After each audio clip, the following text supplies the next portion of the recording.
Nos encontramos en una de las laderas del Cerro de Chapultepec, donde se ubican las cajas y manantiales que abastecieron a la Ciudad de México hace muchos años. Este espacio tiene su origen en tiempos prehispánicos. De aquí construyó Moctezuma una caja de agua que llevaba mediante un ducto agua a la gran ciudad de Tenochtitlan. En esta zona teníamos el nacimiento de uno de los manantiales que existía al pie del Cerro de Chapultepec. Este manantial fue utilizado desde época prehispánica hasta inicios del Porfiriato, lo que implicó que parte de esta agua calmara la sed de la ciudad prehispánica, colonial, del México independiente y de inicios del Porfiriato. De estas cajas salía un acueducto que iba rumbo a lo que sería hoy Circuito Interior, daba vuelta por la Tlaxpana, lo que sería ahora San Cosme, y llegaba al lado de la Alameda. Salía también otro ducto que iba sobre Avenida Chapultepec y que llegaba hasta la fuente de Salto del Agua. Esos dos acueductos funcionaron en el México colonial o México virreinal, pero también a esta agua se agregó el agua que venía de Santa Fe. Aquí lo que ustedes pueden ver son diferentes estructuras hidráulicas construidas en diferentes periodos. La caja o los restos de la caja más grande es de época de contacto a la llegada de Hernán Cortés.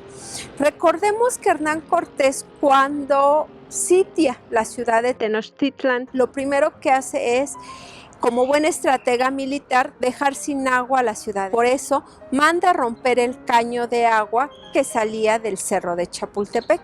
Digamos que fue parte de el que la ciudad se quedara sin agua, de ahí que también la ciudad de Tenochtitlan cae. Consumada la conquista, se manda a reparar inmediatamente el caño, pues era de vital importancia el líquido. Otra cosa que podemos ver es los diferentes sistemas constructivos que hay en las cajas.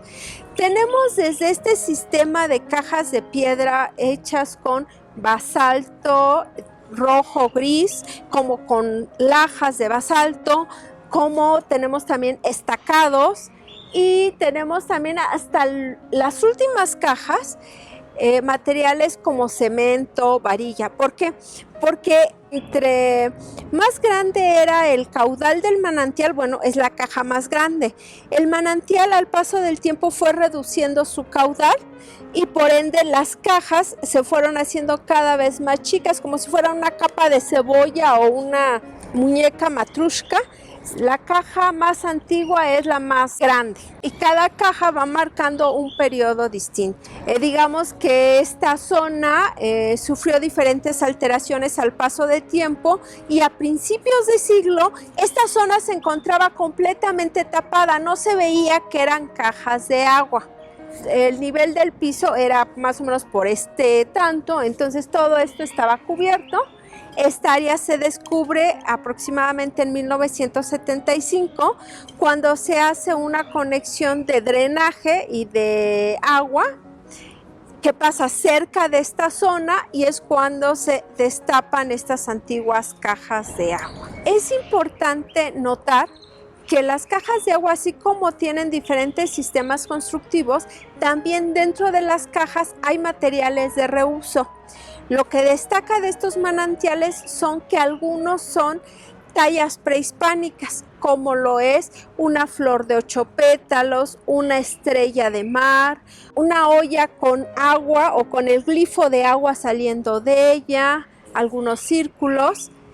Estas cajas de agua falta hacer un proceso de consolidación y de andadores alrededor para que se pudieran abrir al público en general.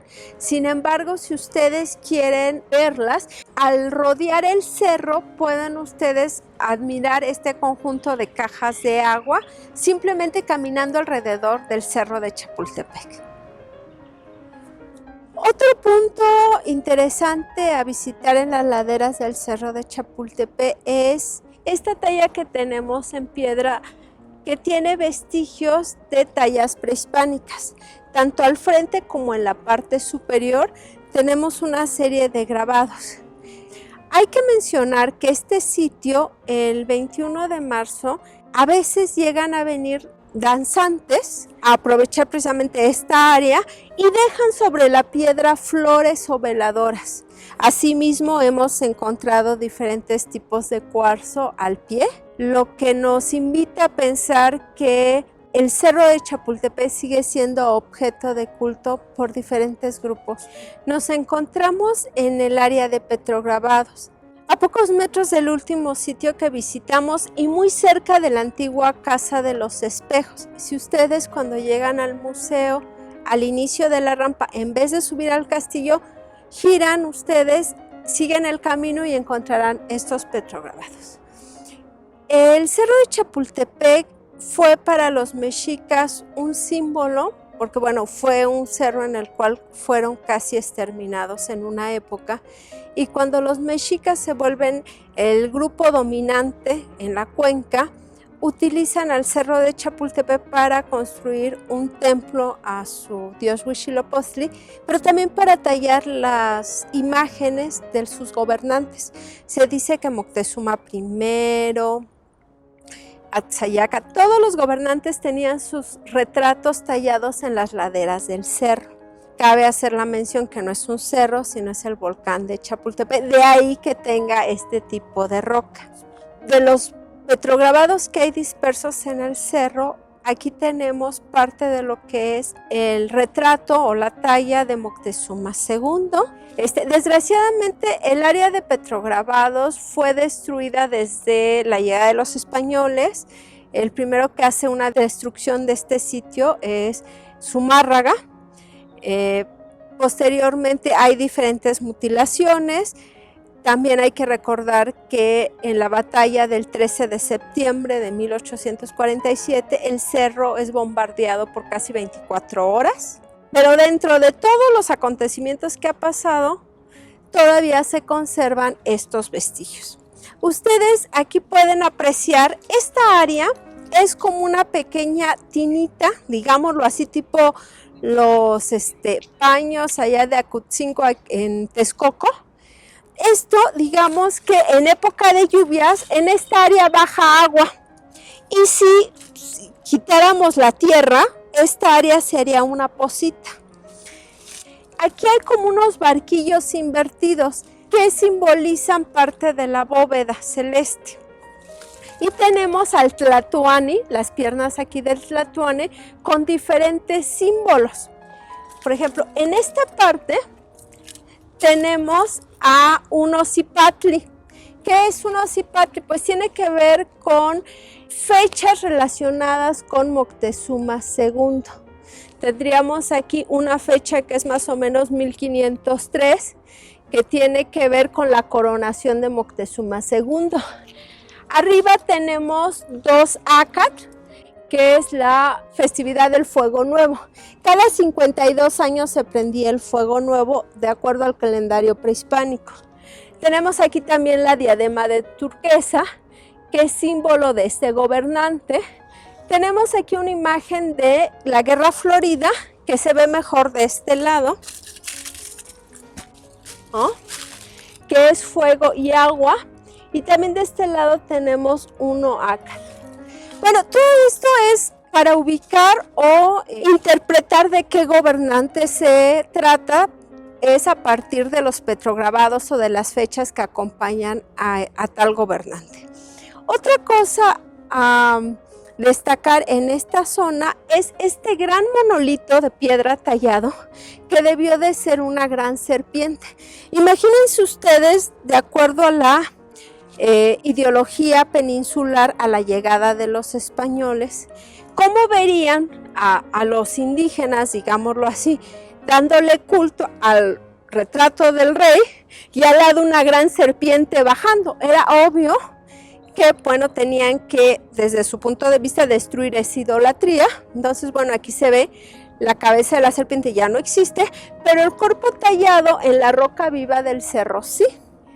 Otra cosa es de que aquí tenemos, precisamente según las últimas investigaciones, otro manantial que debió de existir en esta área y del cual bajaba agua, llenaba esta pequeña poza y seguía. Este templo se encuentra en la parte media del cerro, precisamente arriba de la roca con talla prehispánica y enfrente del monumento a los niños héroes. Aquí podemos ver que este templo en la parte central tenía un personaje, el cual debió de haber sido dinamitado. De este solo queda tallado un chimali con 4 círculos y parte de algunos plumones o parte del tocado del personaje. También se aprecian otros petrograbados de épocas posteriores, lo que evidencia cómo en todo el cerro, todavía hoy, en pleno siglo XXI, todavía quedan petrograbados de la época de los mexicas. Y algunos más antiguos que nos recuerdan que Chapultepec también es un sitio arqueológico.